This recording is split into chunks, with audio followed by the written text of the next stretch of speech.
네, 10분 메시지 63강 나갑니다.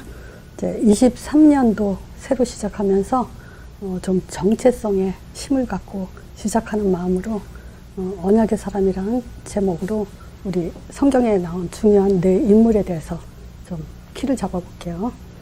자, 62강에 믿음의 도리를 굳게 지키라는 메시지를 했죠. 그래서 믿음의 도리를 굳게 잘 잡은 모델들 아브라함과 이삭, 야곱, 요셉입니다.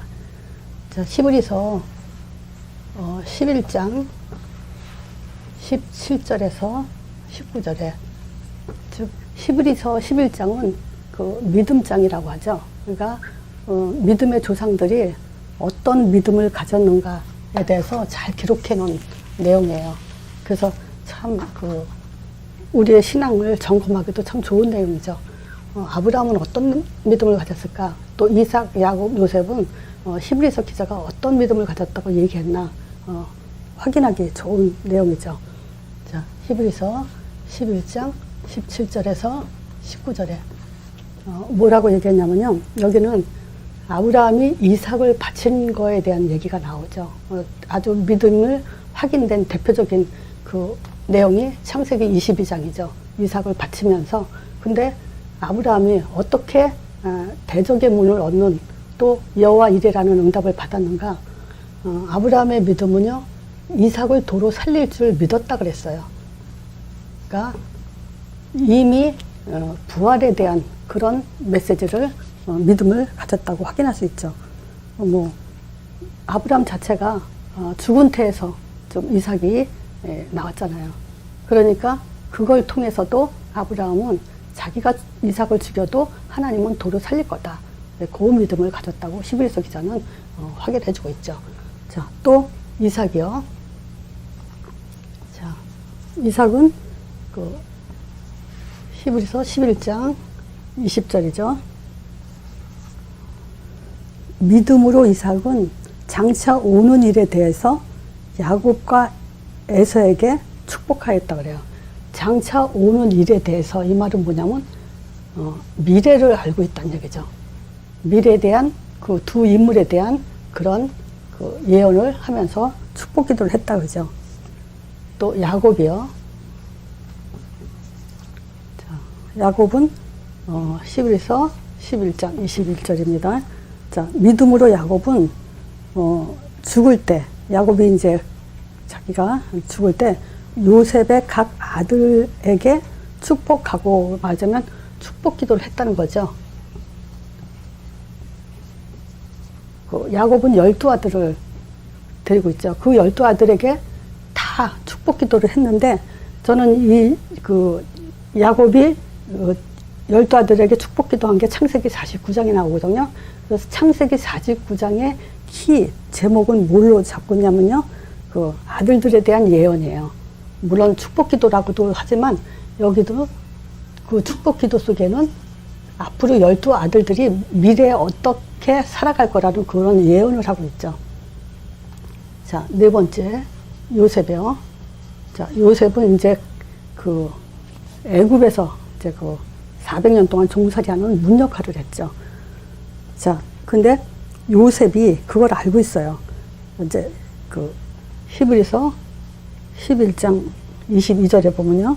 믿음으로 요셉은 임종시에, 이제 애굽에서 죽잖아요. 그러니까 임종시에 이스라엘 자손들을 떠날 것을 명하고, 이제 너희들이 이제 이 애굽에서 떠나야 된다. 그때 나의 해골을 가나안 땅으로 가져가라. 그래서 요 가나안 땅에 대해서 기억하고 있죠. 그리고 여기다가 자기를 묻어달라고 얘기를 하죠. 즉 가나안 땅은 뭐죠? 언약의 땅이에요. 즉 언약을 놓치지 않고 있었다. 이제 그렇게 기록하고 있어요. 자, 그래서 지금 서론의 중요한 부분 두 가지를 얘기할 건데요. 그게 뭐냐면 제일 먼저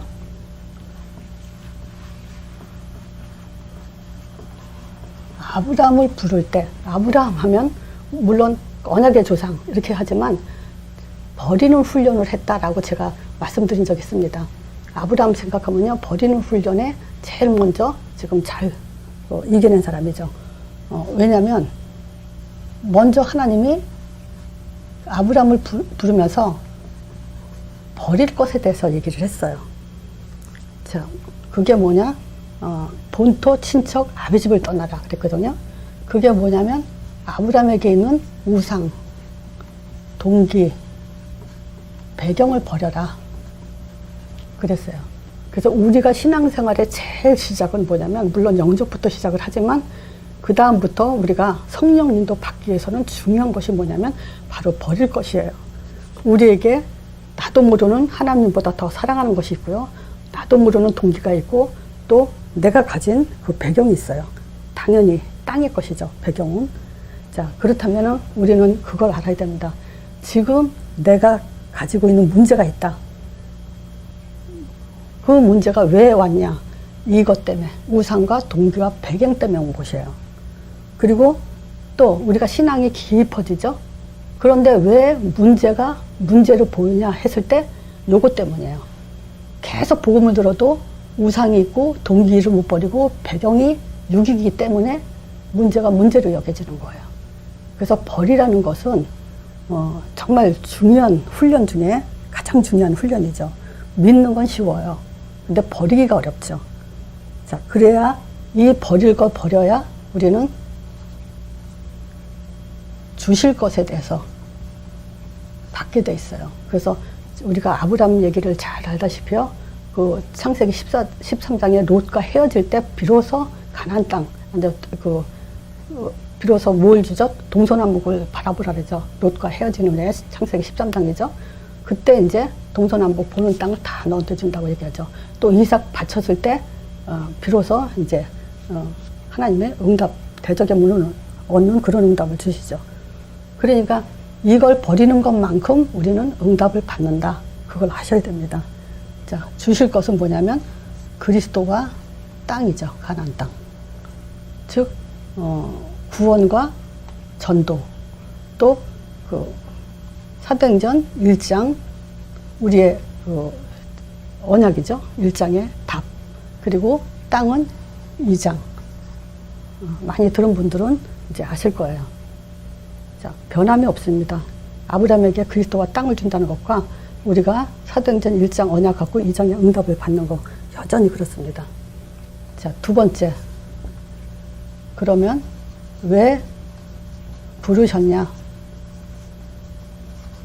왜 부르시면서 버리게 하고 주실 것을 얘기했냐? 첫 번째가 창세기 3장 문제 때문이죠. 개인 실패 때문에. 이 개인 실패 때문에 구원받으라고. 또 창세기 4장이죠. 예배 실패 때문에 예배 속에 살으라고. 자, 또 창세기 6장이죠. 가정 실패죠. 그 가정 실패 때문에 언약의 후손을 키우라고. 자, 창세기 11장 사회 실패죠. 즉 세상 살리라고. 그리고 12장에 불렀어요. 그럼 왜 불렀냐 했을 때 이렇게 3장, 4장, 6장이 나오죠. 그러니까 여러분도 마찬가지예요. 하나님이 왜 불렀냐? 개인 실패, 예배 실패, 가정 실패, 사회 실패 때문에 구원받고 예배 속에서 살면서 후손을 키우고 세상 살리라고. 그렇게 해서 부르신 겁니다. 자, 그럼 지금 그 우리의 정체성은 이 네 가지 문제에 그 해결하라고 불렀지만 지금 아브라함은 복의 근원으로 불렀어요. 왜냐? 복의 근원을 주지 않고는 네 가지 문제 해결할 수 없죠. 그런데 아브라함을 불렀을 때 아브라함을 인정할 수밖에 없었던 것이 뭐냐면 갈 바를 알지 못하고 불렀는데도 순종하면서 이제 따라왔죠. 즉 성령의 인도를 잘 받았다는 거죠. 이것 때문에 복의 근원의 축복을 받죠. 또는 응답을 받죠. 그래서 이 복의 근원이라는 것은 아브라함을 통해서 모든 민족이 이제 복을 받는 거예요. 이제는 아브라함은 이 시대에 없죠. 우리를 통해서 이제 이 땅에 모든 사람이 복을 받도록 그렇게 복의 통로로 우리를 부르신 겁니다. 그래서 어떤 복이냐? 구체적으로 근원적 축복. 이미 이 머릿속에 들어온 분들이 많죠. 이 근원적 축복을 또 뭐라 그래야 되냐? 뭐가 근원적 축복이냐? 성령 충만이요. 이것만큼 근원적 축복은 없죠. 이거 없이 우리는 복을 가졌다가 할 수 없죠. 또 시대적 축복을 주셨죠. 시대마다 우리는 시대적 응답을 받도록 그렇게 부르셨어요. 또 기념비적 응답을 받았죠. 왜냐? 영원한 답이기 때문에 하나님이 주님이 이 땅에 다시 오실 때까지 우리에게 계속 복음을 전하는 그런 기념비적 축복이죠. 그러기 위해서 우리는 대표적 축복을 받을 수밖에 없죠. 그래서 우리는 이 땅에 살고 있는 동안에 성령 충만을 통해서 시대적 응답을 가지고 영원한 답을 주는 리더자로 그렇게 근원적 축복을 받았죠. 이런 사람은 불가항력적 인물이죠. 이 말은 뭡니까? 아무도 이길 자 없어요. 뭐냐? 대적의 문을 얻은 그런 사람이기 때문에. 자, 그래서 우리는 올 한 해 정말 이것이 반석 같은 믿음이 되도록 그냥 뭐랄까 기도 속에서 나가야 됩니다. 그리고 입으로 계속 인정하면서 시인하면서 하나님과 영적인 교통이 이루어지는 그런 기도가 회복돼야 됩니다. 자, 이삭에게는 여호와 이레, 물론 아브라함이 이삭을 바쳤을 때 하나님이 준비해 놓으셨지만 그것이 이삭에게도 연결이 돼 있죠. 이삭은 스스로 제물이 돼 있어요. 그렇죠? 아브라함이 죽여도 지금 순종함으로 인해서 오실 메시아의 체험을 사실적으로 한 사람이 이 네 인물 중에 바로 이삭입니다. 어느 정도로 순종했냐? 죽기까지 순종을 했죠. 그래서 하나님이 준비하신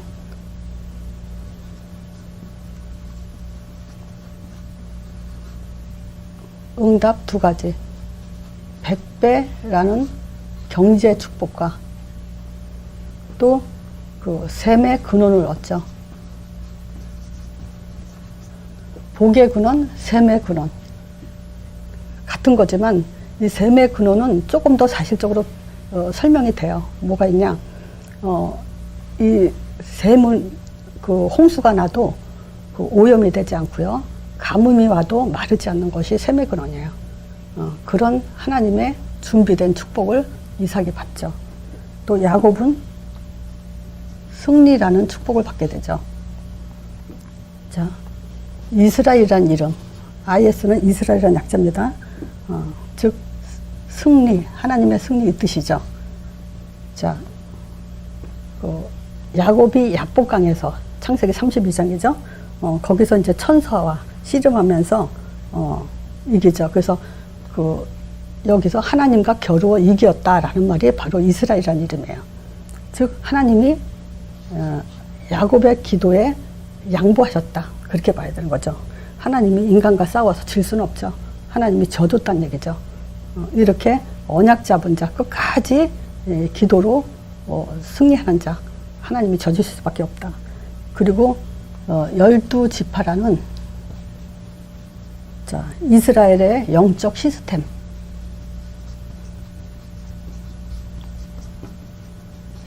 갖는 그런 축복의 사람이었죠. 자, 요셉은 한마디로 말하면 총리가 되죠. 자, 결국 이 총리는 보좌의 축복과 같은 얘기예요. 자, 근데 우리가 살펴볼게요. 요셉의 고난과 문제. 어떤 분은 너무 힘들어할 때 제가 요셉의 그 고난을 얘기하면서 요셉은 당신보다 더 힘든, 요셉만큼 이 고통받은 사람 찾기 쉽지 않죠. 그랬더니 그 사람은 뭐라고 대답하냐. 요셉은 요셉이라고 얘기하더라고요. 그러면 내가 요셉이 아니란 얘기는 총리도 될 수 없다는 얘기가 되죠. 내가 아무리 열심히 해도. 요셉의 문제도 내 문제가 돼야 됩니다. 그러면 그 문제를 어떻게 해석해야 되냐. 하나님이 일하시는 방법이에요. 그렇죠? 성경에서 우리가 확인하죠? 요셉이 감옥 가고 형제들한테 미움받고 저 구덩이에 빠지고 노예되고 감옥 간 그것이 뭐냐면 하나님이 일하는 방법이었어요. 그리고 문제가 인도였어요. 자, 그리고 문제가 응답이었죠. 자, 결국 총리라는 보좌의 축복을 받습니다. 자, 여기서 창세기 41장 40절에 바로가 자기가 직접 얘기하죠. 뭐라고 얘기하냐. 너는 내 집을 치리해라. 그러면서 내 백성이 다 네 명에 복종하리라. 나는 너보다 높음 위에 보좌에 있지만 실질적인 그 왕은 너다. 이런 얘기를 하죠. 저는 이 글을 보면서, 이 성경을 보면서 바로 우리에게 하시는 말씀이다. 나에게 하시는 말씀이다. 그 확신이 있습니다. 왜냐? 우리는요, 하나님의 보좌에 앉으셔서, 예수님은 보좌에 앉아서 우리에게 성령으로 자기 일을 하도록 역사하시죠. 그래서 우리가 바로 그런 사람입니다. 요셉과 같은 사람입니다. 보좌에 앉으신 예수님이 우리에게 일하도록 모든 땅을 다 맡겼어요. 그래서 우리는 보좌의 축복을 받은 자다. 이제 그거를 우리가 창세기 41장 40절을 보면서 나의 응답으로, 나에게 주시는 말씀으로 받아야 됩니다. 자, 결론은요. 자, 우리가 언약의 사람 4명의 특징을 볼 수 있어요. 분명히 이러한 복의 근원이죠. 하나님은 우리를 위해서 준비하셨죠. 이미 승리라는 응답을 받았죠. 총리의 제례에 보좌의 축복을 받았죠. 그러면 이걸 보면서도 우리가 문제로 본다면 이미 진 거예요. 자, 그래서 지금 문제 직면에서 고통을 받고 있는 분들이 계시다면 하고 싶은 결론은 뭐냐면요. 정말 버릴 것. 요거에 대해 주실 것에 대해서 확실하게 지금 눈을 떠야 됩니다. 그리고 진짜예요. 복음 5가지. 요거는요, 보좌를 움직이는 그런 응답입니다. 다른 방법으로 보좌를 움직일 수 없어요. 이것이 우리의 배경입니다. 이제 아브라함은 본토 친척 아비 집을 떠나라는 것은 이미 이 보좌의 응답을 주셨기 때문에 그래요. 자, 두 번째, 모델들이요. 즉, 언약의 모델들. 자, 이것은 우리의 분명한 정체성으로 가져야 됩니다. 복의 근원이에요. 미래의 응답을 가진 자예요. 이미 승리한 삶이에요. 결과는 보좌의 축복을 받은 사람들이에요. 자, 그래서 여기에 대한 확신을 23년 계속 기도 속에서 우리의 정체성에 힘을 가져야 됩니다. 자, 그럼 우리가 여기서 한번 봅시다. 정의, 단어에 대한 그 정의를 한번 내려볼게요. 자, 누림이 뭐냐? 누림이란 뭐냐? 한마디로 말하면 미리 보는 것이다. 지금 보세요. 야곱도 그렇고 이삭도 그렇고요. 뭐라고 얘기했어요? 믿음으로 이삭은 장차 오는 일에 대해서, 또 야곱도 12아들의 미래에 대한 축복 기도를 했거든요. 이 말은 뭐냐면 다 미래를 보고 있다는 얘기예요. 그래서 진짜 누림은 뭐냐? 이제 우리가 단어 개념에 지금 그 포인트를 가지고 있지 않다면 사실은 사역하고 메시지하기 지금 그 우왕좌왕하죠. 그래서 어떤 단어에 내 나름대로 그 정의를 내리고 있어야 됩니다. 자, 누림이 뭐냐? 미래를 보는 것이다. 그렇기 때문에 답을 가지고 있다는 얘기이기 때문에 있죠. 그렇죠? 그러니까 우리는 실질적으로 문제를 문제로 본다는 것은 지금 이 속에 있다는 거죠. 문제를 문제로 본다는 것은. 또 문제가 있다는 것은 요것 때문에 문제가 있는 거예요. 못 버렸기 때문에. 자, 언약의 사람 23년도 지금 한 1년 동안 이런 것들이 그냥 우리가 사실 메시지를 가지고 다니지 않아도 줄줄줄 나올 정도로 이거 뭐 몇 번씩 들은 분도 계실 거예요. 그냥 술술 나올 정도로 좀 개인화하시기 바랍니다.